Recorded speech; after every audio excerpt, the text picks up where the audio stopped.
The vast emptiness of space held many secrets, but none would prove as devastating to the Galactic Empire as their discovery of Earth.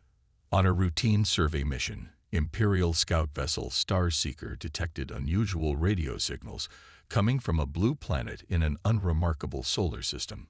Captain Mark stood at the United Nations podium, his military uniform pristine as he addressed the gathered world leaders.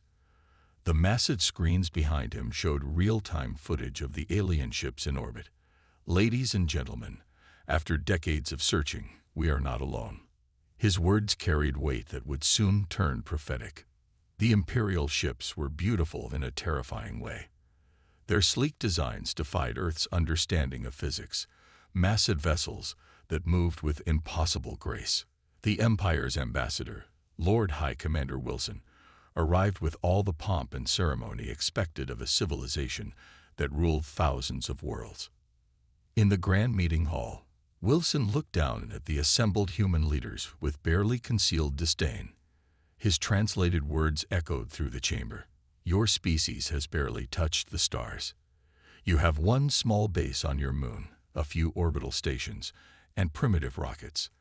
The Empire offers you a chance to join us. As a protectorate, of course.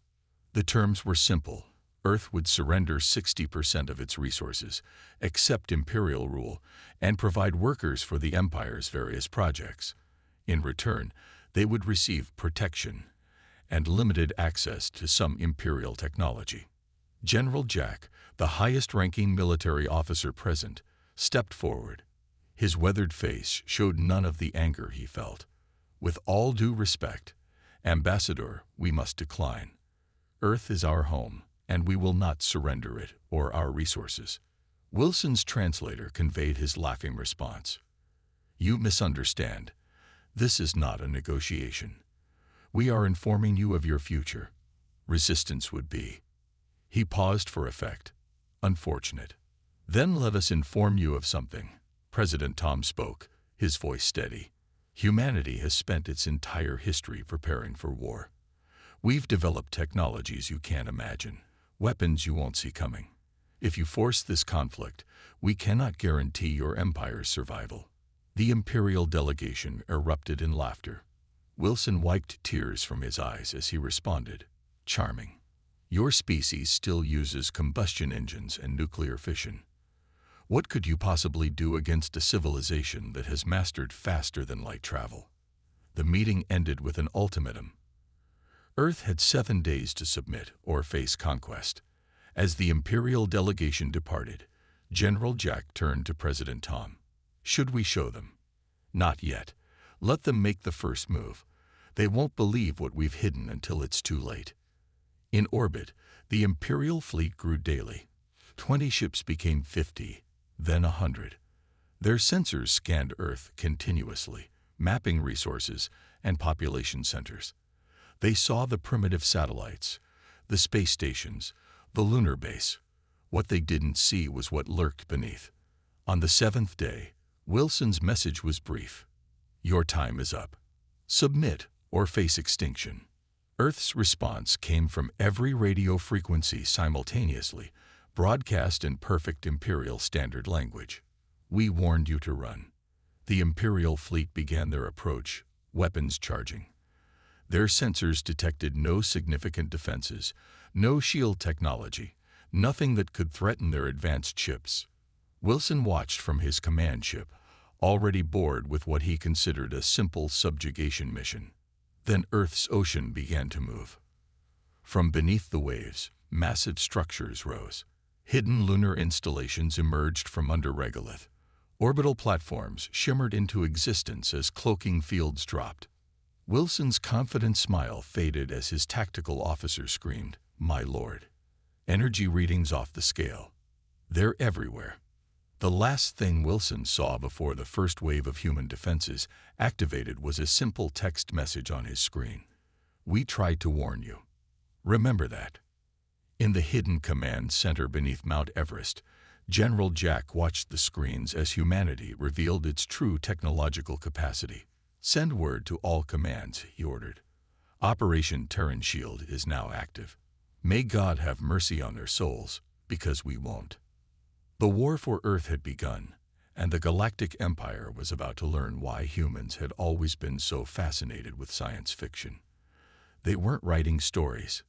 They were writing manuals for the future. The Imperial fleet's first attack lasted exactly 6 minutes and 43 seconds.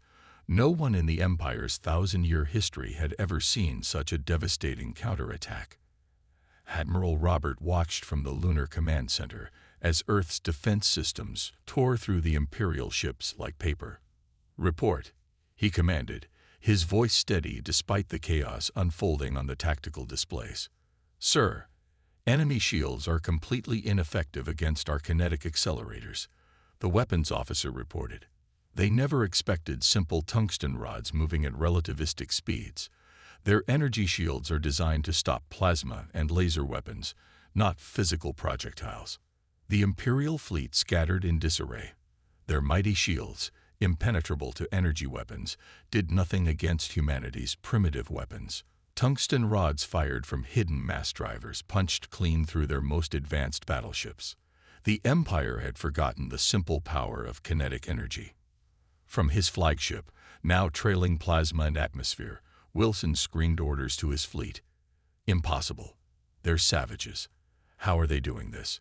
His perfectly ordered bridge had descended into chaos as warning signals blared from every station. The human response came from 1,000 hidden weapon platforms. Decades of paranoid preparation had resulted in defensive systems that the Empire's sensors couldn't even detect. Military satellites disguised as debris, asteroid bases that appeared to be nothing more than rocks, and underwater launching platforms that had waited silently for years. "My lord," Wilson's second-in-command shouted over the alarms. 3 more ships lost. Their weapons, they're not following any known principles. Our predictive computers can't track them. Wilson watched in horror as another Imperial dreadnought split in half, its mighty shields useless against what appeared to be a simple metal projectile. How? They hadn't even reached their moon with crewed missions. In the Cheyenne Mountain Command Center, General Jack allowed himself a small smile. "Send the second wave. Let's show them what else we've been hiding." From Earth's dark side, thousands of small craft emerged. Unlike the Imperial ship's elegant designs, these were brutal, practical machines built for one purpose: war. They had no shields. They didn't need them. Their hulls absorbed or reflected energy weapons, and their speed made them nearly impossible to hit. "Stealth fighters launching now," the flight controller announced. "Operation Hornet's Nest is go." The Imperial fleet had never encountered vessels they couldn't detect. Their sensors, designed to spot energy signatures and shield harmonics, were blind to the human ships coated in metamaterials that absorbed or deflected all scanning attempts. Wilson watched helplessly as his fleet's formation crumbled. Where are they coming from? How are they hitting us without showing up on sensors? His questions went unanswered as another explosion rocked his flagship.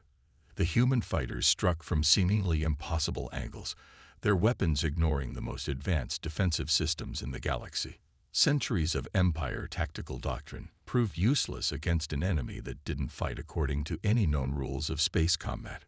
"Sir," Admiral Roberts' communications officer called out, "we're intercepting their transmissions. They're calling for reinforcements." "Good," Robert replied. "Let them call. Let the Empire see what happens when they underestimate humanity." The remaining Imperial ships began emergency jumps to faster-than-light speed, retreating in complete disorder. Of the 100 ships that had arrived to conquer Earth, barely 40 survived to flee. In the aftermath, Wilson's damaged flagship limped away from Earth, its crew still in shock. "Send word to the Imperial Council," he ordered, his voice shaking. "The humans, they're not what we thought. They're not primitive at all. They're monsters. They're—" His transmission cut off as a final kinetic round pierced his ship's command center, turning the mighty Imperial vessel into expanding debris. From his command post, General Jack watched the last Imperial ships flee. "Send this message to all Earth Defense Forces. Phase 1 complete. Prepare for Phase 2. The Empire will be back, And next time, they'll be ready for our tricks." "And sir," his aide asked. "What then?" Jack's grim smile said it all. "Then we show them what we've been saving for round two." Humanity didn't spend the last century preparing for just one fight. As the stars became visible again over Earth, humanity knew one thing for certain. The real war was just beginning, and they had plenty more surprises waiting. In the Grand Council chamber of the Imperial capital, panic had replaced the usual calm order. The Emperor himself sat in stunned silence as recordings of the Earth battle played on massive holographic displays. "Impossible," shouted one council member, his face pale. "They hid their true technological level from us. Our initial surveys showed nothing like this." The Imperial chief scientist stepped forward, his analysis complete. "The humans, they developed along a completely different technological path than any species we've encountered. While we mastered energy manipulation and faster-than-light travel, they perfected the arts of stealth, kinetic weapons, and deception. On Earth, deep beneath the Rocky Mountains, General Jack led a tour for other military commanders through humanity's true military headquarters. What you're about to see has been classified beyond top secret for 50 years. He explained as massive blast doors opened.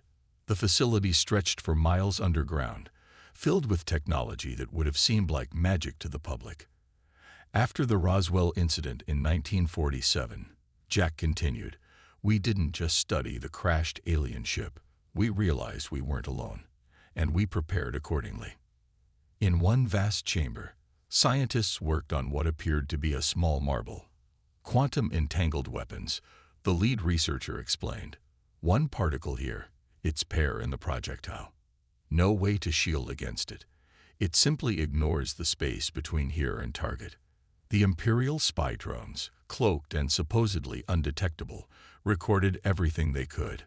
Their operators, watching light years away, grew increasingly disturbed. Humans hadn't just prepared for war, they'd obsessed over it. "Look at their entertainment," an Imperial cultural analyst reported. "Thousands of stories about alien invasions, space wars, and humanity fighting against overwhelming odds." They weren't just stories. They were thought experiments, planning sessions. In orbit, human workers reconstructed captured Imperial ships. Engineers swarmed over the vessels, not to copy them, but to understand their weaknesses. "Their technology is actually quite crude," one engineer reported. "Elegant, but predictable. They stopped innovating centuries ago." The Emperor called an emergency session of the War Council. "How did we miss this? Our surveys showed them barely capable of reaching their own moon." His intelligence chief looked uncomfortable. "They showed us exactly what they wanted us to see. Their lunar base, a decoy. Their space stations, facades hiding military platforms. Even their civilian technology was deliberately kept simple to deceive any observers." Back on Earth, in another secret facility, General Jack inspected the newest weapon systems. "Adaptive AI targeting systems," the project lead explained. "They learn and adjust faster than any organic pilot can react. The Empire's ships follow predictable patterns. Our AI exploits that." In a testing range deep under the Pacific Ocean, a demonstration showed why human weapons were so effective. "The Empire relies on energy shields," the weapons designer explained. "But they never considered simple physical projectiles. The Empire expected humans to defend Earth. They weren't prepared for humanity to take the fight to them."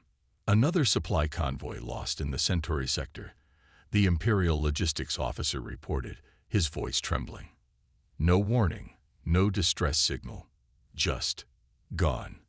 Human strike forces had adopted tactics that the Empire had never encountered in space warfare. Their ships appeared from nowhere, struck with devastating precision, and vanished before reinforcements could arrive. Admiral Roberts stood on the bridge of the ESS Ghost, humanity's first true stealth carrier. The ship was ugly by Imperial standards, a black angular mass that absorbed all sensor readings. "Launch the strike teams," he ordered. "Hit and run, just like we practiced." The human attack squadrons emerged from their stealth carrier like wasps from a nest. Their ships were small, fast, and nearly invisible to Imperial sensors. Each carried weapons that ignored shields and struck directly at vital systems. "They're not fighting fair," complained an Imperial commander as another of his patrol squadrons went dark. The humans didn't engage in the traditional ship-to-ship battles the Empire was used to. They struck from the shadows, using weapons that made no sense by Imperial standards. In a hidden base on Mars, General Jack reviewed the latest battle reports. "The Empire's trying to adapt," he noted. "They're learning, but too slowly. Their entire military doctrine is based on direct confrontation. They don't understand asymmetric warfare." Human special forces, using captured and modified Imperial technology, infiltrated enemy worlds with ease. Their mission wasn't to conquer, but to disrupt. Supply lines were cut, communication networks sabotaged, and defensive installations destroyed from within. "My Lord Emperor," the defense minister reported, "we can't protect everything. The humans, they're everywhere and nowhere. We fortify one system. They strike 3 others. We chase their fleets, only to find they were holograms or decoys." The Empire had never faced an enemy that refused to fight according to the established rules of war. Humans used asteroids as weapons, hiding their ships inside hollow space rocks until they were in range of their targets. They seeded Imperial trade routes with autonomous hunter-killer drones disguised as debris. "They're not just fighting a war," the Imperial tactical analyst realized too late. "They're fighting thousands of small wars, all at once. Each human commander operates independently, following a strategy we can't predict because there is no single strategy." In the Arcturus system, an Imperial fortress world went dark. When reinforcements arrived, they found no signs of battle, just empty bases and disabled defense systems. The humans had somehow neutralized an entire planetary garrison without firing a shot. "Psychological warfare," explained Commander Paul to his Special Forces team. "The Empire doesn't understand that winning a war isn't just about destroying ships. It's about destroying the enemy's will to fight." The Empire began fortifying their core worlds, pulling forces back from the frontier. It was exactly what humanity had planned for. With the Imperial military concentrated, their other territories lay exposed. "They're doing exactly what we expected," General Jack told his staff. "The Empire thinks like an empire. Protect the center, sacrifice the edges. They don't realize we're not trying to conquer them. We're trying to break them." Human ships appeared and disappeared across thousands of light years, striking targets that seemed random to the Empire, but followed a carefully calculated pattern. Each attack forced the Empire to commit more resources to defense, stretching their forces thinner. "We can't find their bases," an Imperial scout reported. "They don't build permanent installations. Their fleets are always moving, their supply lines invisible. It's like fighting shadows." In the war room on Earth, Admiral Robert and General Jack reviewed the strategy. "The Empire's starting to crack," Jack noted. "Their responses are becoming desperate, uncoordinated." "Good," Robert replied. "Time for Phase 4. Let them gather their forces for one massive strike. That's when we'll spring the real trap." As the Empire marshaled its fleet for a decisive battle, humanity's true plans were already in motion. The Empire thought they were fighting a war for territory. They didn't realize they were caught in a web that had been decades in the making.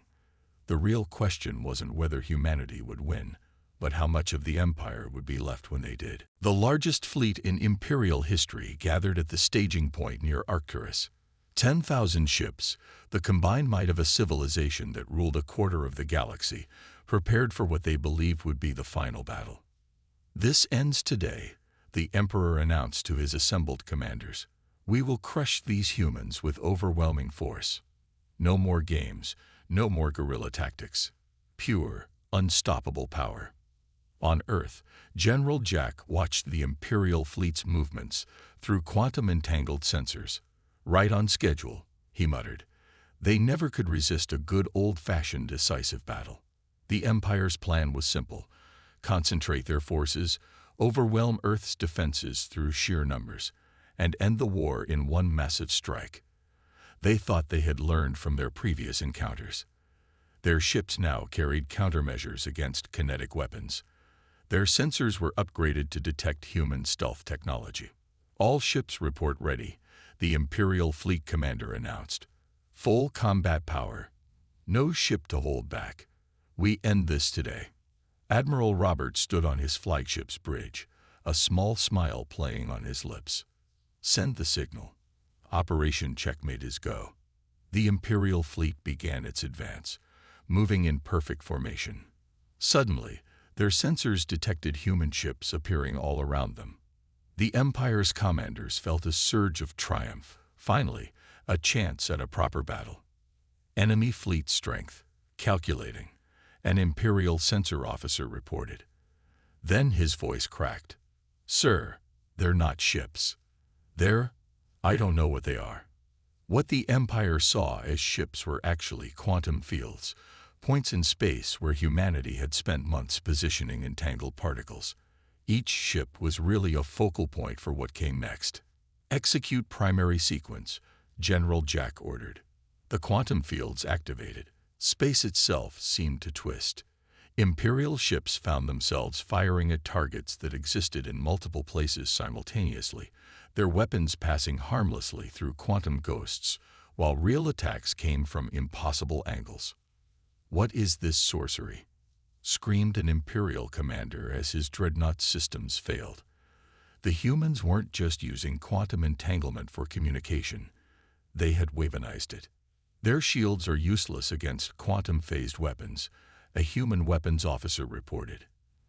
"They can't defend against something that exists in multiple states simultaneously." The Imperial fleet's perfect formation dissolved into chaos. Their ships fired desperately at targets that were both there and not there, real and unreal at the same time. Human vessels phased in and out of normal space, striking with weapons that ignored the laws of physics as the Empire understood them. "Status report," the Emperor demanded. 3,000 ships lost in the first wave," came the terrified response. We can't even tell what's hitting us." The humans had turned quantum uncertainty into a weapon. Every Imperial countermeasure, every defense, was useless against attacks that came from everywhere and nowhere at once. In the chaos, actual human ships moved in. Their conventional weapons struck with devastating accuracy, targeting ships already confused and disoriented by the quantum assault. "They're not just beating us," the Imperial strategic advisor realized too late. "They're changing the rules of how space combat works." From his command center, General Jack watched the battle unfold.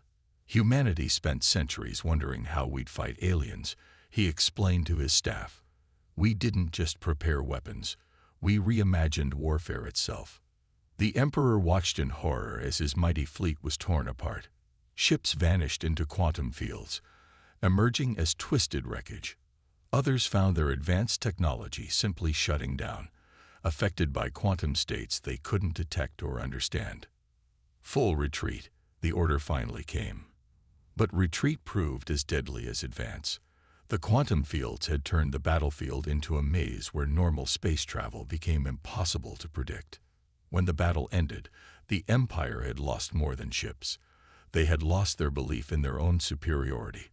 Over half their fleet was destroyed or captured, and the survivors brought back tales that shook the Empire to its core. "Send the message," General Jack ordered as the last Imperial ships fled. "Tell them they have 24 hours to consider surrender terms. After that, we start hitting core worlds." The Empire had committed everything to this battle. Now they faced a terrible choice: surrender, or face an enemy that had just rewritten the laws of warfare itself. The Imperial Palace, once a symbol of unshakable power, now echoed with the sounds of chaos. News of the devastating defeat spread through the Empire's 1,000 worlds like wildfire. "My Lord Emperor," the chief minister's voice shook as he delivered his report. 3 border systems have declared independence. The frontier worlds are in open revolt. Our own military commanders are refusing orders. In the Grand Council chamber, various alien species that had long served the Empire now spoke openly of rebellion. The myth of imperial invincibility lay shattered, broken by a species from a single world in an unremarkable solar system. The humans didn't just defeat our fleet, a military analyst explained to the panicking council. They proved our entire civilization is built on outdated principles. Our technology, our tactics, our very way of thinking, all proven obsolete in a single battle. On a dozen imperial worlds, garrison commanders faced a difficult choice: remain loyal to a failing empire or seek terms with the advancing humans. Many chose a third option, declaring themselves independent and trying to negotiate with both sides. General Jack received the reports with grim satisfaction. The Empire's falling apart faster than we expected. Their own subject species are reaching out to us, offering alliance. The Imperial military, once a unified force, splintered into factions. Some commanders launched desperate attacks on human positions, hoping to prove themselves. Others fortified their systems and declared neutrality. The worst tried to carve out their own territories from the crumbling empire. "This is what happens to empires," Admiral Robert observed, watching the chaos unfold. "They look mighty until they're proven vulnerable. Then they collapse from within." In the imperial capital, the emperor faced the first open challenge to his rule in the empire's history. Military leaders, convinced they could do better, plotted against each other and their supreme ruler. The humans didn't need to conquer us, one council member realized. They just needed to show we could be beaten. Our own fears and ambitions are doing the rest. Human diplomatic channels were flooded with messages from imperial worlds seeking protection or alliance. Each claimed to have always secretly opposed the empire. Each promised valuable intelligence or resources in exchange for security. "Divide and conquer," General Jack explained to his staff. "The oldest strategy in the book. We just needed to prove it works in space as well as it does on Earth." The Empire's mighty economic system began to collapse. Trade routes, already disrupted by human raids, now faced a new threat: imperial worlds refusing to trade with each other, hoarding resources for the coming chaos. "Send word to all commands," Admiral Robert ordered. "Accept surrenders from any imperial force that lays down arms. Offer protection to any world that declares independence from the empire. Let them see we can be merciful as well as powerful." In the imperial palace, the emperor watched helplessly as his realm tore itself apart. Reports arrived hourly of new rebellions, declarations of independence, and military units going rogue. Perhaps, his oldest advisor suggested carefully, "It is time to consider the humans' terms, before there is nothing left to surrender." The humans' terms were surprisingly moderate. The empire would survive, but would be reduced to its core worlds. Other systems would be free to choose independence or alignment with Earth. The empire's military would be limited, its expansion halted. "We're not here to destroy them," General Jack told his officers. "We're here to ensure they never threaten Earth or any other world again." As the empire's dissolution accelerated, many of its former subjects began to see humans differently. Not as barbarians or conquerors, but as liberators. Earth's embassies were overwhelmed with requests for technical assistance, defense agreements, and trade deals. "Sir," a communications officer reported to Admiral Robert, "another Imperial battle group has surrendered. Their commander says they want to learn from us." The empire that had stood for 1,000 years was transforming, not through conquest, but through the realization that their entire civilization had been built on outdated principles. In the end, it wasn't human weapons that defeated the empire. It was the idea that there could be a different way of existing among the stars. The final battle for the imperial capital wasn't fought with weapons at all. Instead, it took place in a vast conference chamber aboard the human flagship, Terra's Pride. General Jack faced the emperor across a simple table. No grand ceremonies, no elaborate protocols. Just two leaders deciding the future of a significant portion of the galaxy. "Your empire will survive," Jack explained, his voice firm but not unkind. "But it must change. The era of unchecked expansion and domination is over." The Emperor, stripped of his usual grandeur, nodded slowly. "You could destroy us completely. Why don't you?" "Because that's not who we are," Admiral Robert answered from his position by the window, watching the combined fleets of humanity and former Imperial worlds floating in formation. "We don't want to rule the galaxy. We just want to make sure no one else does either." The peace terms were drawn up with careful consideration. The Empire would retain its core 20 systems. Their military would be limited to defensive capabilities. Most importantly, they would join the newly formed Galactic Council, where they would have equal status with their former subjects in Earth. "Your civilization is ancient and has much to teach," Jack acknowledged. "But it also has much to learn, starting with the fact that strength doesn't always come from size or age." In the following weeks, the galaxy underwent its greatest transformation in a millennium. Former Imperial worlds either declared independence or joined various alliances. Earth emerged as a mediating power, helping to establish new trade routes and diplomatic channels. "The humans aren't what we expected," a former Imperial governor admitted during the transition. "They could have enslaved us as we tried to do to them. Instead, they're helping us build something new." On Earth, the victory celebrations were tempered with responsibility.